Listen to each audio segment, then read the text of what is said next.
90% of startups fail. Yeah, that's not exactly something you'd want to hear right now, but that's the cold, hard reality. But that's not what you should really be worried about.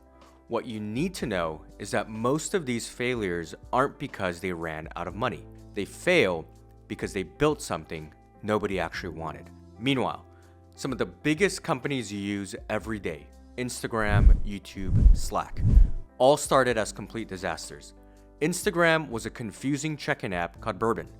YouTube was a video dating site that literally nobody used. Slack was supposed to be a whimsical online game.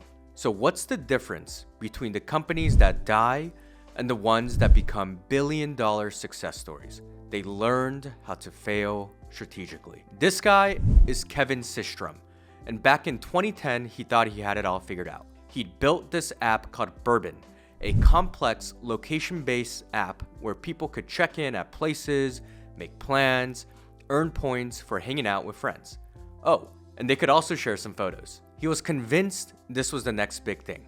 Then reality hit. The app launched and, well, it didn't actually take off. But something weird was happening. While Kevin was watching his complicated check-in features get ignored, his users were doing something he never expected. They were going absolutely crazy for one tiny part of the app, the photo sharing. They didn't care about checking in or earning points. They just wanted to share photos. So Kevin did something that felt like giving up. He stripped away everything except photos, comments, and likes, added some filters, changed the name, that new name, Instagram. Today, it has over 2 billion users just because they knew when to completely change directions, even when it felt like admitting you were wrong. Because the truth is, the biggest enemy of any startup is not admitting you screwed up. Eric Ries, who basically wrote a book on this stuff called The Lean Startup, has a term for what Kevin Systrom did. He calls it a pivot, a structured course correction designed to test a new fundamental hypothesis about your product. It's not tweaking a feature or changing your marketing. It's fundamentally rethinking what you're building and why you're building it. Crazy thing is, some of the biggest names in tech have pivot stories that sound almost identical. They all start the same way. Smart people building something they're convinced the world needs. Then users show up and completely ignore what they built. The successful companies pay attention to this. The failed ones don't. Meet Stuart Butterfield. This guy had the same dream twice, and both times it nearly destroyed him financially. Butterfield was obsessed with creating online games. Not your typical shoot 'em up stuff, but these weird creative experiences where people could play forever without actually winning or losing. His first attempt was called Game Never Ending back in 2002. It was this quirky virtual world where players could explore and leave notes for each other. Basically, just hang out in digital space. The game had some passionate fans, but passionate fans don't always pay the bills. The company was bleeding money. But something interesting was happening while they built the game. The team had created this side feature, a tool that let players upload and share photos. People were using this photo thing way more than they were actually playing the game. Way more. So Butterfield made a decision that probably seemed crazy to those around him. Scrap the game entirely. Focus on that little photo sharing feature. That decision created Flickr. In 2004, when most people were still figuring out digital cameras, Flickr became the place where photographers and regular people went to share their images. Yahoo bought it for somewhere between $22 and $25 million, and back then, that was huge money. But Butterfield's story doesn't end there. After a few years at Yahoo, he left and decided to try that dream game again.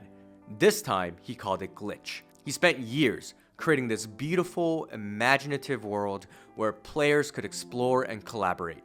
The game was gorgeous. The storytelling was incredible. The few people who played it absolutely loved it. But then again, love doesn't pay server costs. By 2012, Glitch was burning through money without attracting enough players to make it work. Butterfield found himself in the exact same position he'd been in a decade earlier. Great product, passionate users, but not a viable business. And once again, he noticed something. While building Glitch, his distributed team had created their own internal communication system. Email was too clunky. Existing chat tools sucked. So they built something with channels for different topics, like file sharing, and included functionality like search. It integrated with all of their other work tools. Other people started asking what communication software they were using. That's when Butterfield realized they might be sitting on something much more bigger than the game. And he made the painful decision to shut down Glitch and bet everything on this internal tool. He called it Slack. Since launching in 2013, it's grown to serve millions of users and completely changed how companies communicate. Salesforce bought Slack in 2021 for $27.7 billion. 27 billion, guys. Meanwhile, 3 guys named Chad Hurley, Steve Chen, and Jawed Karim were convinced they'd solved online dating. Everyone was using photos and text profiles, but video was so much better. You could see the person, hear their voice, get a sense of their personality. So they built a video dating website called TuneIn Hookup. They were so confident this would work that they offered to pay women $20 just to upload a video themselves. $20 for a simple video profile. Nobody came. Not one person, 0 users. But then 2004 happened. Janet Jackson had her wardrobe malfunction during the Super Bowl, and everyone was talking about it. But finding videos of what actually happened was nearly impossible. Around the same time, the Indian Ocean tsunami hit, and suddenly there was this citizen footage from the disaster, but no good way to share it. Chen and his co-founders realized they were thinking about this completely wrong. People didn't want video dating. They just wanted a simple way to upload and share any kind of video. So they stripped away all of the dating stuff and opened the platform for general use. That platform became YouTube. Google bought it for $1.65 billion in 2006, just a year and a half after launch. See, sometimes the most valuable thing you build isn't what you set out to create. It's what you build along the way. Toby Luca and Scott Lake learned this when they decided to start an online snowboard store called Snow Devil. They were excited about building a business in the snowboarding world that they loved, but they immediately hit a wall. The e-commerce software available to them was terrible. It was clunky, expensive, inflexible. Luca was a programmer, so he got frustrated enough to build his own platform from scratch, just to run their snowboard store. Once Snow Devil launched, other online merchants started to reach out. They wanted to know what software was powering that entire store. Could they also use it? That's when Luca and Lake realized something. The software they'd built to sell products was actually more valuable than the products themselves. They pivoted from being retailers to being a platform that helps other people become retailers. That platform is Shopify. It now powers millions of online stores worldwide, and it's worth tens of billions of dollars. So how do you know when it's time to make a dramatic change? How do you recognize when your current path isn't working, even after you've invested months or years? There's this book, Lean Analytics, that breaks down some key warning signs every entrepreneur should watch for. First, your metrics are screaming at you. Your user growth is flat. Or worse, your unit economics are broken. It costs more to acquire a customer than that customer will ever spend with you. That's not a marketing problem. That's a fundamental business problem. Second, customer feedback is warm. You launch new features and nobody cares. You ask for feedback and get polite but unenthusiastic responses.